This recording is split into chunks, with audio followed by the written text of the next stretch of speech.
একজন সাধারণ মানুষ সে যদি তন্ত্রচর্চায় যুক্ত হয়, তবে তার মধ্যে কি পরিবর্তন আনা উচিত?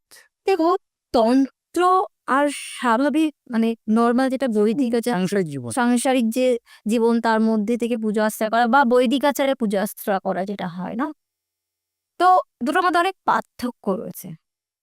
তন্ত্র তন্ত্র এমন একটা বিষয়, এটাকে অনেকে খুব চর্জল দিয়ে একটা মাধ্যম ধরে নিয়েছে, যে কারণে সবাই এখানে ছুটছে যে এই তন্ত্র চর্চা করলে বিরাট কিছু অলৌকিক শক্তি পাওয়া যাবে, বিরাট কিছু কার্যকাণ্ড করা যাবে, যেরকম মোহিনী বশীকরণ বা নিজের ইচ্ছা পূরণ বা নিজের অনুভূতিকে বা নিজের চাহিদাকে পূরণ করার জন্য যে কোনো স্টেপ বা যে কোনো একটা কিছু করা যেতে পারে, এটা ভেবে এগিয়ে আছে।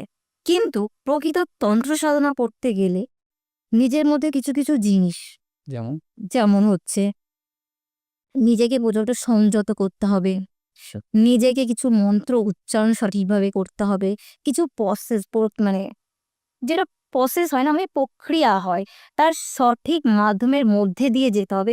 তো সেই মানুষটার মধ্যে অটোমেটিকলি কিছু কিছু পরিবর্তন আসতে শুরু করে দেবে। তো তাকে ধীর হতে হবে, তাকে ক্রোধ বন্ধ করতে হবে, রাগ কমাতে হবে। তো যখন সে তন্ত্রচর্চার মধ্যে যাচ্ছে এবং সেটা যদি সঠিক গুরুর মাধ্যম দিয়ে হয়, তবেই সেটা সম্ভব। যদি সেটা না হয়, তাহলে তার মধ্যে হয় খুব ভালো পজিটিভ কিছু হবে, নতবা নেগেটিভ হয়ে যাবে, অনেক খারাপ হয়ে যাবে, যেটা মানসিকভাবে সেই মানুষটার মানসিক অভাবে অসুস্থ হয়ে যেতে পারে, তার স্বাস্থ্যহানি হয়ে যেতে পারে, বা তার যে কোনো সমস্যা শারীরিক বা পারিবারিক দিক থেকেও চলে আসতে পারে। আচ্ছা, এমনকি মানুষের সন্তুলনও হারিয়ে ফেলতে পারে, এতটা এফেক্ট হয়? এফেক্টেড হয়।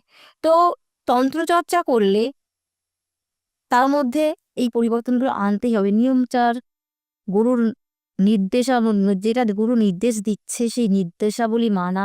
কারণ ইতিবাচক হতে গিয়ে যদি নেতিবাচক হয়ে যায়, সেটা আচ্ছা। খুবই বিপজ্জনক হয়ে দাঁড়াবে। আপনি তন্ত্রের গুরু উচ্চারণের কথা বললেন। আচ্ছা, যদি কেউ তন্ত্র সাধনা করছে এবং সে খুব ডেডিকেটেড ভাবেই করছে, কিন্তু তার উচ্চারণ সঠিক না হয়, সেক্ষেত্রে কতটা ক্ষতি হতে পারে? দেখো, তন্ত্র কিন্তু মন্ত্রের সঙ্গে ভীষণভাবে যুক্ত। আচ্ছা। মন্ত্রের উচ্চারণ ভীষণ বড় একটা পার্ট।